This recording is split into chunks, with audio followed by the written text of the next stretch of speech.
So I'm going to apologize first. I don't have my glasses, so I can't see any of you, but I can see this, and that's the important part. So, hello everyone. My name is Meredith Keppel, and I'm from Herndon, Virginia. About 6 months ago, I was looking for high school internship options for the summer, and I happened upon this site for an all-girls school in Maine. This was perfect for me, I thought. I fit all the qualifications, and I was interested in science to boot. So I sent the link to my mom, and she laughed in my face. What sane person would consider a 4-month boarding school 8 states from home as an option? Well, apparently I would. So I applied. This was the start of a 2-month journey that led to a 4-month adventure 570 miles from home in Freeport, Maine. If you look behind me, you'll see Maine and Virginia connected by a 57-inch piece of string representing the 570 miles I am from home. Now, 570 miles is a long way, but it wasn't until I got accepted that it kind of hit me. I'm going to be gone for 4 months. And unlike the locals, I couldn't just pop home for a doctor's appointment. No, I would miss my own, not only my own birthday, but the birthday of 4 of my siblings, my mom. I missed Mother's Day, Valentine's Day, Easter, and so much more. It's often said that you never know what you have till it's gone. Well, yeah, that one's true. In Unit 1 of Coastal Adventure, our interdisciplinary afternoon class, we talked about sense of place. I remember thinking, yep, this is where the girl who's moved 5 times in 7 years loses the conversation. But then we read Sense of Place by Wallace Stegner. Stegner used pioneers as an example of rootless people and how the places they settled, okay, let's be real, they chose to steal land from a pre-existing people group that they pretty much ignored.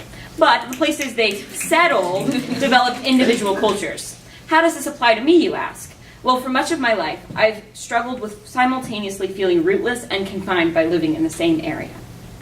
I've moved a lot. In fact, I've never stayed at the same school for a full 2 years.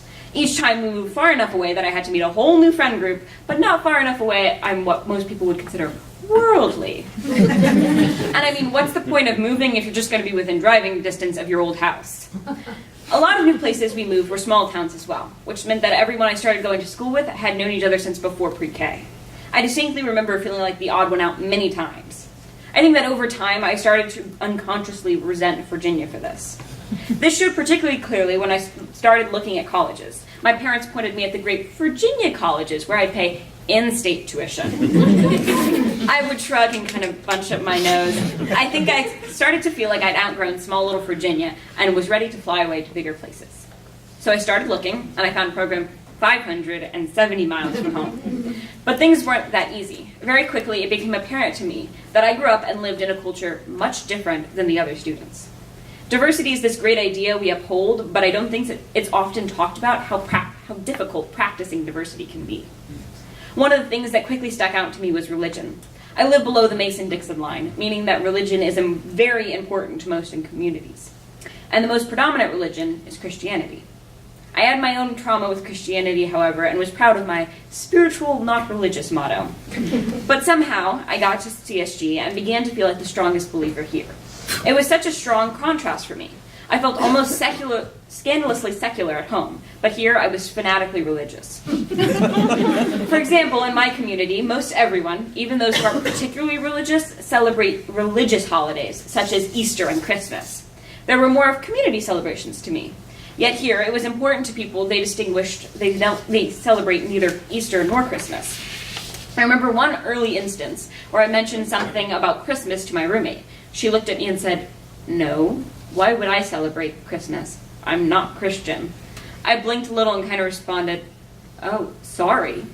It had never occurred to me. Here, I felt like I was representing Christianity, something I didn't want to do to begin with, but even more so because it wasn't a faith of love I felt I was representing. Rather, the radical hate groups we see in the news. Language was another noticeable difference. I think one time I came out of the bathroom and asked someone to grab my sweat jacket from my robe. They turned and gave me a weird look. "A what?" they asked. "A sweat jacket," I responded. "A what?" Now, it may seem like just one small word. Sweat jacket, which is, by the way, what I later learned most of you call a zip-up or a hoodie. I don't know why you would use such a word, but sweat jackets became a major argument in the little yellow farm. In fact, just the mention of the word and yelling quickly ensues. Sweat jackets are just one example of many words that I was poked fun out for, words people were sure I made up. Of course, the most visible difference was weather. I think it's fairly obvious the difference between mid-Atlantic weather and New England weather. Maine has snow, Virginia has, well, Virginia weather.